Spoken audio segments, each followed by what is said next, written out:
Alright guys, Ashbfc here, and welcome to another Game Pickups episode. And this feels really weird because I'm stood up, and I cannot remember the last time I stood up to make a video, but yeah, fancy a change, so yeah.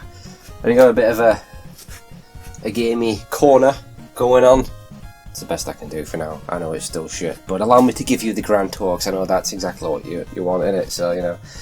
Shelf there, and a shelf there, and a shelf next to you probably can't see. There's also a shelf up there, and some stuff and some shelves back there that you can't see, and you know, you can see my quality work.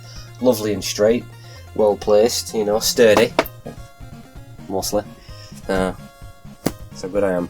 Although I won't show you that back one over there because it's about as straight as James Charles, so yeah. Some little figures here as well. We got a little Toon Link. You probably can't see these because they're too far away, but there's a little Toon Link there. There's a Wolf Link and Midna there that come with the amiibo. They come with a HD Twilight Princess on Wii U. I don't know where that came from. That's the little Link figure. It's the original Link from Legend of Zelda. There's a woman there from that game. Yeah. Ganondorf amiibo. That's the Smash Bros version. I don't know if you can see it as well. There's a NES Classic right there. Modded that, so I've got like a shit ton of extra games on it as well. Need to get the Super Nintendo Classic, and I will probably get the PS1 Classic as well, so you do the same thing, just crack a lot of extra games on, so, and they come really cheap and all that as well, so, you know. So most of it there, we got an unofficial, we got Chinese Lara Croft. I don't mean she's like Chinese, I mean it's from China, but it looks really cool, just like the reboot Lara. She's not Chinese, so it's the English Lara. Kratos there, his hand fell off, but, you know, again, you probably can't see it. There's a loose figure of Solid Snake from way back in the day. Got that when I was a kid, in 1999. A little Pixel Pal Sonic here. Look at that, huh? Get all sorts of these. You can get a Mario one, Raccoon Mario, Luigi one, Mega Man one, another one, you know. Statue there, or you can see it. You probably can't see it, of Edward Kenway from Assassin's Creed, huh? That's not official either, but it looks amazing. It comes in this big treasure chest box. It was really cheap, so. And that's a Toon Link up there as well, so, you know. Yeah, all sorts going on. Oh, hello. Little flashing Sony lights there. Everything. Guess what I'm stood on? Look at this, you'll never guess. A Legend of Zelda mat. I've got everything. It's all here. Everything in my life is just game related stuff. You know. Oh, what's this over here? Ocarina of Time canvas. Look at that. Oh, even better. Shenmue canvas. Just got that yesterday. That is amazing. Look at that. Look at the quality of that. It's really high quality print. Shenmue 1 and 2. That is amazing. You can get loads of these little canvases on eBay. There's an amazing Bioshock one I gotta get. Looks incredible with Rapture. Holy crap. Oh, look at this. Little Triforce up here. You know, lights up. Oh, it's not working. Fuck's sake. And in the corner there, you may have seen this in a past episode, Game Pickups, which we've still not got around to the games yet. I'm giving you the tour, alright? We've got a Liquid Snake figure, and I've still got to get the rest of them so they can all join them. Across there. So, and that's pretty much everything. Actually, no, it's not. I lie, because check this out. I also got this yesterday. Look at that. Sega Neon sign. You probably can't even see it on the camera, can you? If I get back a bit, it sometimes darkens. You can't see it, can you? What if I turn the lights off? Can you see it then? Huh? Maybe if I try and focus the camera on it. This is like my favourite thing, and you can't see it. I can't tell off the screen how well things show up on camera. But look, there's a friggin' Sega sign there, and it looks amazing. And I'm going to have to get some more. I got a little Nintendo on here as well, and it's rubbish, right? You can't see it. It's here, right? This lights up red, but it's got the world's shortest power cable. You see, that's USB. You can plug it into anything. This is an actual plug-in cable, and you can't stick it anywhere. It has to go here. It's rubbish. What a terrible design, but otherwise it looks cool. That lights up red. I'm not got it plugged in right now because I've run out of sockets. Anyway, that's the lot. So yeah, shall I actually show you some games, which is what this video is meant to be. I do apologise if you've not unsubscribed and moved on, then thanks, and I'll show you some games. Alright, because I got a freaking lot as well. This is going to be the longest video, because I've got a lot of freaking games to show you. I've got like 18 or so games from various different systems. Anyway, let's begin. First up, I'm trying to stay away from new releases, because I'm just not playing them. I've got this kind of burnout at the moment with new releases. They just are not holding my attention. It's not that I just don't like them, I'm just getting bored and it's like, ugh, they just go on the shelf. It's like a waste of money. It's like, just don't buy them unless you really know you want to play them. Get them second hand, later on, save some money. I'm an idiot. But I got Judgment on PS4, it's awesome. It's by the Yakuza team. It's very, very, very similar to Yakuza. You could mistake it for Yakuza, but it's not Yakuza, it's something. It's like a detective-y crime thriller sort of thing. Think of it as Yakuza meets Phoenix Wright, that's a way to put it, and it's really, really good. Check it out. So yeah, that's Judgment on PS4. That's the only sort of new release I got. What else have we got? Oh, check these out. So I got some original Xbox games, right? You can get these for just a few quid. I need to get way more of these because my Xbox collection is pitiful. Prior to these, it's WrestleMania 21, WF Raw, and Raw 2. 3 of the worst wrestling games I've made. Why have I got those? I've also got Fight Club, the video game. And the first rule of Fight Club is you don't talk about Fight Club. The second rule of Fight Club is it's a pile of shit. You don't play it. If you do want to see, I did an episode of Bloody Sunday, so quick plug there for you. And also Shenmue 2, and I love Shenmue 2. I love Shenmue! Huh? But the Xbox version is an abomination. Don't ever play it. Play the Dreamcast version I got over there, or the recent re-release. So, do not touch that version. Anyway, Xbox. We have got Fable 2. I remember getting this with my Xbox back in the day, and I was a very, very late comer to Xbox because I just didn't see the appeal in one.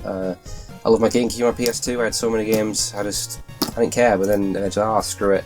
And I got one, maybe like 3 years before the 360 came out. I had it for a year, and I sold it to one of my mates his had broken, he loved his Xbox. I totally ripped him off because I'm an arsehole. But yeah, I had it for about a year, and just, I don't know, most of the games were on PC, so I just played them on PC.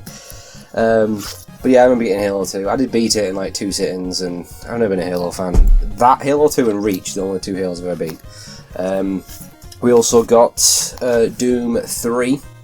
I had this on PC. Remember, it was like the best looking game ever at the time, and it ran like shit until I got an upgrade. And yeah, but never really got into Doom 3. I don't know. I don't think it was bad. I just never really got into it.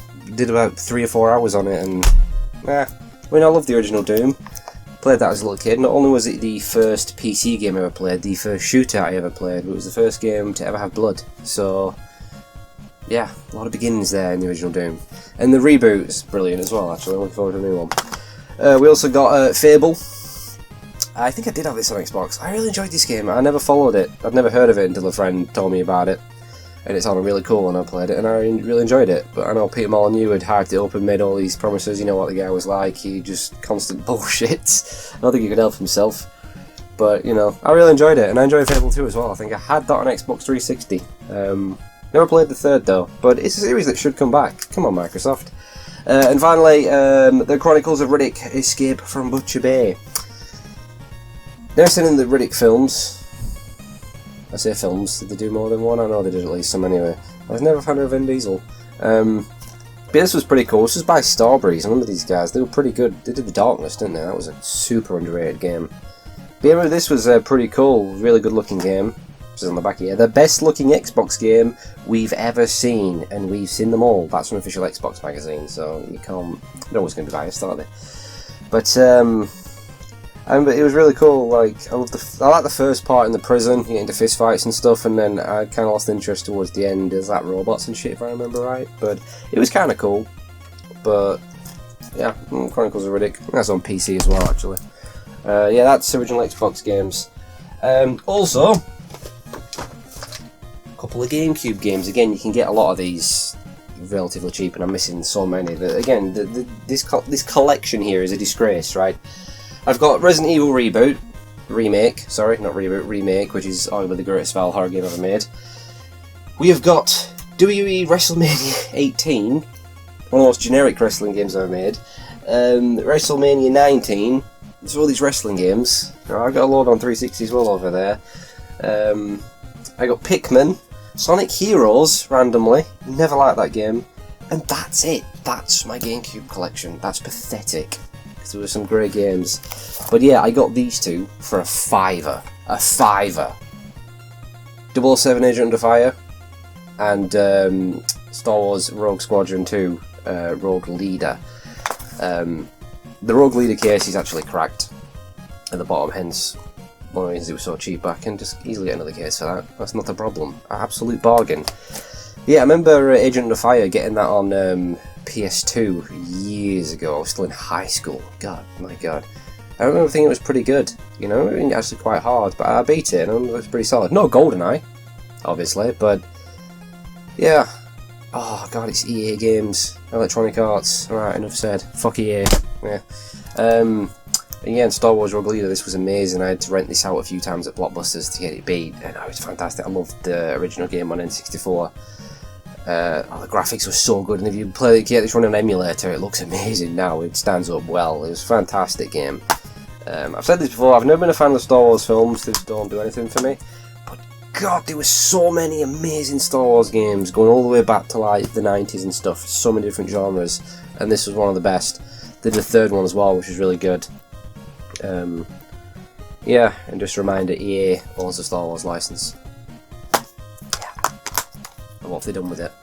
What have they done with it? Loot Front 1 and 2. That new Jedi Fallen dog shit. Oh, that'll be amazing. With surprise mechanics. What a joke. Alright, what else have we got? Oh! Super Nintendo game. Another... Right, the wrestling game. WF Royal Rumble. Right. Recognise that logo on the front. LGN. You might know it if you watch Angry Video Game Nerd. They were like the Activision of their time, you know, just chucking out licensed games, low quality shit left, right and centre. But yeah, they did like 4 sort of wrestling games in this series that were almost identical, very little change between them. There was Super WrestleMania, which I had on the Mega Drive, and I did enjoy that. Very basic if you play them today, but they were alright. There was this Royal Rumble, there was Raw, and I think there was a Sega CD exclusive, like Cage Rage or something like that, and they were all pretty much identical. I think the Mega Drive are always the better versions because they had like extra features. But you know, I think one of the big things in this was, besides the Royal Rumble match, but I think only 4 people in a ring, you could get a steel chair. Look at the back. If it'll focus. Yeah. And look at that price tag right there. I forgot Nintendo games like Super Nintendo and N64, they were like 60 quid back in the day. That's why I used to struggle to get my mum to buy me, and I'd beg and make sure like that. No, 60 quid, that's mental. I could always get me like Sega games and PlayStation games, but 64 and Super Nintendo. 60 quid? And that's not $60, that's like what, $80 or something daft? God, they were expensive. That's madness, innit? But at least you got a full game. It wasn't all, you know, hidden behind the season pass, and there was no microtransactions and you had loot boxes, sorry, surprise mechanics, and, you know, so yeah. Also, on Nintendo 64, Mystical Ninja, starring Guilmon, that was his name, weren't it? I loved this game. This is one of my favourite N64 games back in the day. I've not touched it since I was a kid. But I remember seeing it at a friend's house, and I thought it was amazing. I was just fascinated by 3D games at this time, because, you know, I was in the 3D era, it was amazing. And I thought it looked a bit like Mario at first. It's not really Mario, but it's kind of like platforming, innit? But it's like super Japanese and weird. It's really weird, but in a good way. I remember the characters, there they are on the back. There was the guy I had to get batteries for, there's a green-haired girl, and the fat blue guy that always ate. It's like an alien invasion or something. I mean, I beat it. I remember at the end it was like Power Rangers, like, you know, the Zords, you're in the big robot thing fighting this. Oh, I've got to go back and play this because I loved it so much. And I remember they did a sequel. Well, I think originally it was a Super Nintendo game, a platformer, but they did a sequel, Mystical Ninja 2. And I remember getting it from Blockbusters, and I was really excited because I didn't know it existed, and I popped it and it was like a 2.5D platformer, and I was devastated. Absolutely gutted. I switched it off, never touched it again. So, yeah, Mystical Ninja. Alright, what else we got? Bunch of PlayStation games. Gotta get that PlayStation library going. Again, you can get a lot of PlayStation games cheap. There's like the odd few, like Castlevania Symphony of the Night, it's like 200 quid, which I'm going to own one of these days. But you can get a lot pretty cheap. This just came a couple of days ago. this is going to be an episode of Shitty Game Sunday. The Simpsons Wrestling. Yeah. This is shite. Absolute shite. Was this published by EA? I have a feeling it was published by Electronic Arts. No surprise. Yeah, you think it'd be good. You think wrestling with the Simpsons characters and stuff, but it's just a horrible, clunky, awful... It's just a mess. It's a terrible game. I hated it. And... Right, hold on a minute. Let me just reset the camera. Yeah, so... I should tell you this story, but I'm going to... I used to think I was a bit dodgy when I was a kid. Right, I got a writable drive for the first time on PC. This is my early days of high school, so I'm like 13 or 14. No, I'd have been about 12 or 13, I think. Maybe. I was no older than 14 anyway. I used to rent a lot of games from Blockbusters, PlayStation games. Yeah, big bulk of them. There's also this other CD place down the friggin' road. I think I mentioned this place years ago. It was a rental place, but you soon walked in, right, you smelled the piss. It was the dirtiest carpet you've ever seen, even worse than Blockbusters. They just had this huge wall of porn on it with the most explicit front covers you've ever seen, and I've been going in there since I was about 8. And immediately my eyes were dry. I saw things I should not have been seeing at that age, you know. But, and it was weird, because they had like a tanning booth in the back, and every time I saw someone go in, they never came out. It was weird. I wonder if it's still there. But they did games really cheap. So I rented like loads from there, because I think did Blockbuster limit how many you could rent out? I think they did, didn't they? So I used to go to this place because they didn't have a limit, you could take loads out. And I used to just burn them all. And I had like hundreds of PlayStation games because I just burnt them all after renting them from Blockbusters. And then I used to sell them. I used to burn some more copies and sell them all at school. And I remember this one went down a storm. I made a lot of money. I sold so many copies of this. I charged like a £5 for a game, and I know, a bit of a pirate, but hey, I was making money. I was using, you know, whatever. But yeah, Simpsons Wrestling, it's garbage. What's not garbage, however, is the original Crash Bandicoot. Oh yeah, gotta have that in the collection. I struggled to find the proper black label version, because they did that with Platinum games. You know, with the horrible, they might have been called something else. This, you know, like, it's when a game sells a certain amount of copies in the re-release of a horrible box art. Yeah, well, PlayStation did Platinum. They did it for PS2 as well. I think Essentials, it was called for PS3. They did like Player's Choice, or that might have been Nintendo's or Xbox. But yeah, they did a horrible silver logo. That's what my final copy of Final Fantasy. I've got Final Fantasy 7, 8, and 9, but 9's the silver label version, so I've got to re-get that. But yeah. I found it, had to pay a little bit extra, but original Crash Bandicoot. If you didn't know, and you probably will do by now, but Naughty Dog made Crash Bandicoot in the early days. Yeah, the guys who did Uncharted and The Last of Us. Yeah, educating you. Also, of course, Crash Bandicoot 2. That was easier to find. So we get the third. Warped, what's it called? I don't remember much of the third one. But yeah, I also got this as well. I remember this back in the day. In Cold Blood. I remember I got this on my PS1. Remember the PS1, the smaller PlayStation with a screen? Yeah, I remember I was going on holiday. I was taking it with me, and I picked up this game I found really cheap. Well, I begged my mum to get it for me. And because I was drawn in by the red cover and the In Cold Blood. Sounds cool, blood, stuff like that. And it looked like Metal Gear. And I think it was a little bit Metal Gear-ish. Yeah, Enter the World of Espionage, like a stealthy game. I remember thinking it was pretty cool, but I didn't really know what I was doing. And then, as I said, I had so many games, it just kind of got lost in the crowd. But I need to go back and check this one out. But yeah, In Cold Blood. Remember the PS1, the screen. Remember that same holiday, I just got my screen. I thought, we had a long flight, like a 6-hour flight coming up. I was like, well, not a problem, I'll play on PS1. And I switched on, loving it. Fucking hostess comes and was like, no, you can't have that, switch it off. Livid. 6 hours. Absolutely irate. Anyway, we also got Fighting Force on the PS1. I think I played this back in the day. I'm pretty sure. I think a friend lent it to me on PS1 because it was an N64 version as well. Because it's the one you could kick the shit out of cars and they explode, isn't it? And other vehicles, I think. It's basically a 3D beat 'em up. And it's by Core Design, the original Tomb Raider team, and I believe this was originally pitched as the next Streets of Rage, but Sega were like, no, now we've got our own plans for Streets of Rage. Well, they didn't, did they? Streets of Rage 4 is finally happening all these years, but how long ago was this? They had no plans, did they? God damn it, Sega. But yeah, I need to check this one out again. It's a 3D beat 'em up. You can't go wrong with 3D beat 'em up. So yeah, Fighting Force, and I also got Driver, the original Driver. God, I love this game. It was freaking hard, weren't it? But I loved it. It was, yeah. I got the second one as well because I thought that was even more amazing. You get out of your car. You couldn't really do anything. You could just get out of your car and run around. But I thought that was amazing. This was like before GTA 3 and stuff.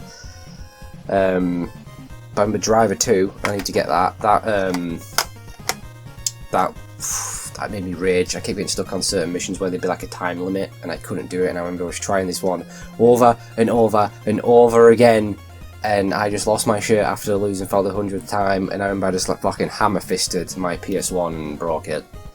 And it like a bang, I knocked the laser off, and it wasn't working, and I was gutted. Instantly regretted it. So I just told Mum, yeah, it just stopped working. But she knew someone she worked with that like fixed it for a tenner. So if I'd have told her it was me that broke it, she would have fixed it. I'd say, just stop working. And then got it fixed for a tenner, so I had it back a week later. That's the only major damage I've done. I broke a console once. I broke some controllers when I was younger, but now I still rage. You'll have heard me in some of my playthroughs, but it's just swearing. It's hate towards the game and swearing. There's no damage. So apart from, you know, to my own mental well-being and my ever-increasing blood pressure, but yeah, Driver, great game. And finally, Time Crisis. Oh, I love this. Remember light gun games with the gun con? Was it called? The grey gun with the red buttons on the side? Oh, we just don't get them no more. They've long since died, haven't they? Outside of arcades and stuff. Oh, I thought it was amazing that I could actually play these at home rather than being in the arcade. And I played Time Crisis 2 and Project Titan, all of like Confidential Mission and Dreamcast, Point Blank. Oh, so many get Virtua Cop. My God, House of the Dead.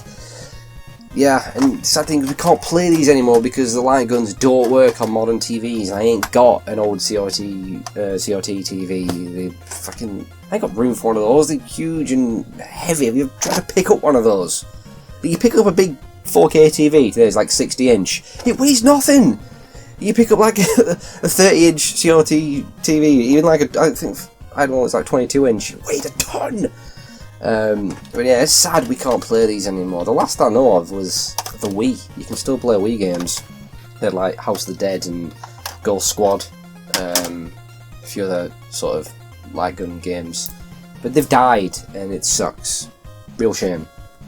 Oh, bear with me, nearly forgot. A couple of Game Boy Advance games. We got Mario & Luigi Superstar Saga, the first in the Mario & Luigi RPGs. Brilliant game. And we got Golden Sun, The Lost Age, the second of 3 Golden Sun games. Yeah, both Golden Suns were amazing on Game Boy Advance. Go get the first one. Did a third one, Dog Dawn, on DS. There it is. I haven't really played that one, but oh, they're amazing. As was this, the Mario & Luigi games. They've remade this on 3DS. I think I've got that. Yep, they remade it. I think they remade Bowser's Inside Story as well. Again, I have that on the original on DS. Yeah, brilliant. It's a shame Golden Sun's just faded away, hasn't it? And Camelot Software, these guys are called, they made the Shining games back in the day, from like the Sega Mega Drive to the Saturn. Shining the Darkness, Shining Force, Shining Holy Ark, Shining Wisdom is another one. They did a bunch, and this Shining's still going now, but it's different developers. I think Sega owns the IP. I got one of the later ones on PS4. I've never even opened it. Shining, I forgot what it's called. But yeah, Camelot Software, they for like the past 20 years have just been doing the Mario Golf and tennis games for Nintendo. Which are fun games, but it's like, come on Nintendo, let them do some RPGs again on the Switch. But yeah, those two right there, complete in the box. And, hold on a minute.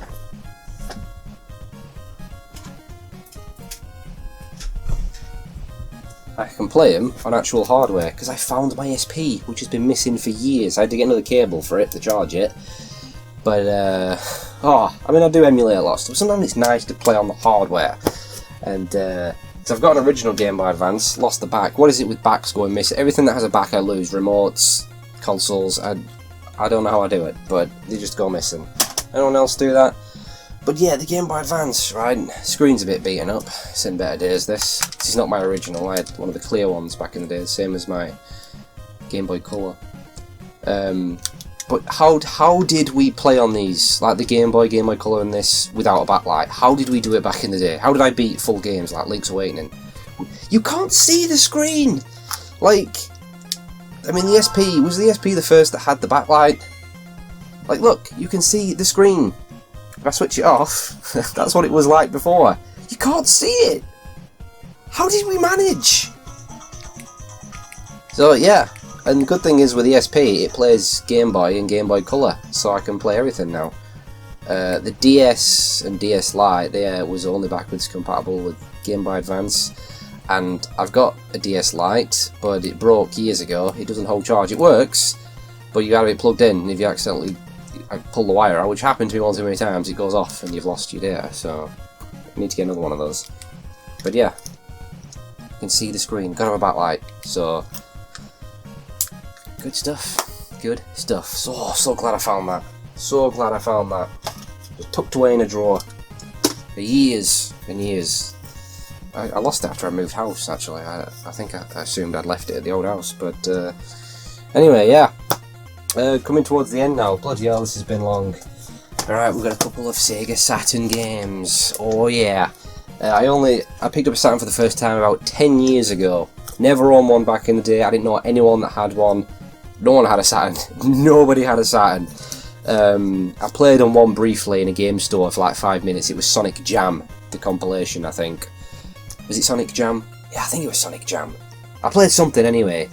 For like 5 minutes till this bigger kid kicked me off. So I'm very happy. That's the only time I played one. And then, yeah, but emulation's come a pretty long way with Saturn. You can play a lot of games emulation now, so it's pretty good stuff. Playing a bit of Panzer Dragoon in 4K the other day. And speaking of Panzer Dragoon, yeah, that's one of the games I got. Panzer Dragoon. Yeah, I need to get Panzer Dragoon 2. That's a little bit more expensive, but not too hard to find. And then Panzer Dragoon Saga costs a fortune. Is that the most expensive Saturn game? Oof, I want it, but Jesus, I saw a copy going for 350 quid the other day. I'm not paying that. That's madness. I haven't got that to spend on a game, but yeah, Panzer Dragoon, cracking game, as is its sequel. There were a lot of great games, particularly RPGs on Saturn. A lot did not make it to Europe, and a lot didn't make it outside Japan. We had like Albert Odyssey, Story of Thor 2, aka Legend of Oasis, that was called in America. Dark Savior, Guardian Heroes, said Panzer Dragoon, 1, 2, and Saga. What else did we have? Oh yeah, we had this one. Die Hard Arcade. Yeah! Oh man, this is one of my favourites. Brilliant. I think this was an arcade game as well, hence the name Arcade. But they did a sequel to this on Dreamcast, you may or may not be familiar with. Dynamite Cop. They didn't use the Die Hard license, but yeah, Dynamite Cop was brilliant. They did a third as well, but I don't think that made it outside Japan. Asian Dynamite, I want to say. I think that was only an arcade game. But yeah, got those two Saturn games. Very good. You've got to get some more, but Saturn games are pretty expensive for the most part, so that's going to be tricky. Prior to that, this is the rest of my collection on Saturn. We've got Duke Nukem 3D, obviously, great. We've got Theme Park, the original, used to have that on Sega Mega Drive. Daytona USA, I think that's a racing game. I think they did a James and Mike Monday on that on Cinemassacre not too long ago. Bubble Bobble, also featuring Rainbow Island. I have no idea what the fuck that is, and I'm probably never going to find out. And Alien Trilogy, which is actually pretty good. I used to play that on PS1. It's pretty good. But yeah, that's it. It's pretty crap. So glad to have those two in there, and I won't Panzer Dragoon Saga. I want the whole Panzer Dragoon collection. So yeah, it's gonna be tricky. Anyway, finally, arguably the best, the last, maybe, NES game. Boom! Castlevania, complete in the box, good condition. Oh yeah, good stuff. Yeah, awesome game. Love Castlevania. Is it safe to say we're not going to see Castlevania again since Konami are like a disgrace? You know, they don't care about anything but pachinko machines these days. Yeah, sad really. What a great legacy they used to have. But yeah, Castlevania, been recently playing through the series, and obviously this is amazing. It weren't part of my childhood. I did have an NES when I was super young, like 4 or 5. With like Mario Bros, Mario Bros 3, Ninja Turtles, which I showed you in the last episode, I think. That's up there. And a game called Simpsons Wrestling, which I really liked, but I was too young to really get into it. When I discovered emulation in my early teens, that's when I went back and played classics like Mega Man and Metroid and all that sort of good stuff. So, but yeah, Castlevania, that's reasonably expensive, not crazy, but it ain't cheap, especially when I find in good condition. I want to get Castlevania 2 Simon's Quest, because that's actually one of my favourites. That game gets a lot of shit. I love Simon's Quest, it's one of my favourites. I don't know why people hate that game, I think it's brilliant, particularly the music. And Dracula, Castlevania 3 Dracula's Curse, that game is non-existent. I cannot find it anywhere. And then there's a bunch of others that just cost a fortune, like 150 quid for New Generation, aka Bloodlines in America. That was the Sega Mega Drive. Vampire's Kiss on Super Nintendo. I saw a really tatty boxed copy of that on eBay a few days ago. Really tatty, ripped up and dirty and stuff for 400 quid. Really? What was that? I think that was called Dracula X in North America. Something like that. But let's just say I'm never going to have the whole Castlevania collection, let's put it that way. But really happy to have this in my NES collection. And that is all of the games. God, that took a long time, and I'm really hot because it's 31 degrees in here right now. This is madness. I am really sweating. Let's have some water from my Majora's Mask cup. I told you, everything's gaming. And the camera's just... Right, well, I was about to sign off, but again, this camera... What sort of camera has a 16-minute time limit to record? It makes no sense. Just let me record until I press fucking stop, you piece of shit. I ain't buying another camera, I'll tell you that much. But yes, that is all of the games right there. And the grand tour of the gaming corner, the greatest corner there has ever been. Yeah, sorry about the sheer length of that. They will not be so long next time. Then again, they might be, I don't know. Yeah, that's everything. So, yeah, thanks for watching, and I'll see you sometime, whenever, I don't know. See you later.